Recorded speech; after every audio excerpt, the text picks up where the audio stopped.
मोहरे हाथ में आ रहे हैं। जगलाल चौधरी जी कोई किस जाति में जन्म लेगा ये किसी के बस में नहीं होता है, लेकिन वो शहीद हुए थे, उनका परिवार और वो देश के लिए। स्वतंत्रता संग्राम सेनानी यानी 1937 के आसपास समझ सकते हैं कि अनुसूचित जाति का व्यक्ति एमबीबीएस कर रहा हो और महात्मा गांधी जी के उनके जीवन से, उनके व्यक्तित्व से और आंदोलन से प्रभावित होकर उन्होंने अपनी पढ़ाई बीच में ब्रेक की और महात्मा गांधी जी के आंदोलन में चल पड़े।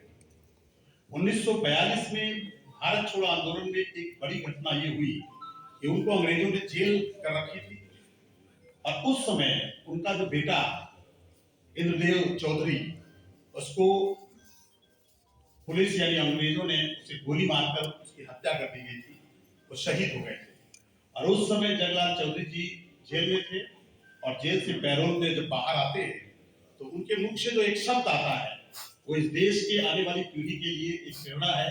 उन्होंने कहा था कि मेरा बेटा, गर्व से महसूस किया उन्होंने, आज मातृभूमि के लिए शहीद हुआ है।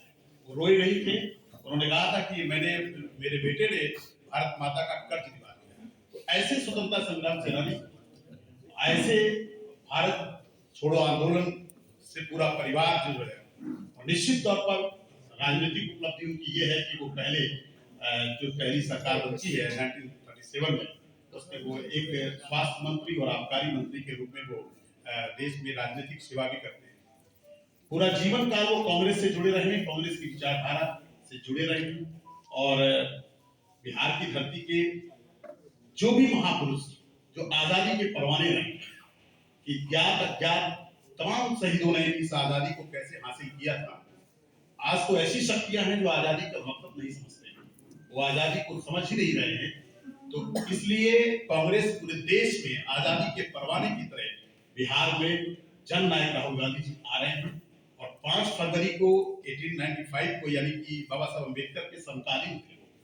तो ऐसे जगलाल चौधरी जी की जयंती यहाँ पर 130वीं के रूप में बिहार का जनमानस मनाता है, लगातार मना रहा है।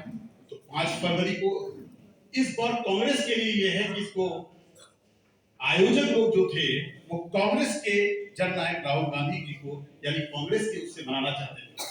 बिहार में पहले भी मनाया गया होगा, लेकिन जननायक राहुल गांधी जी आ रहे हैं और उनकी आजादी के परवाने के तहत ये कार्यक्रम है। आप सबको मैं आमंत्रित करता हूं।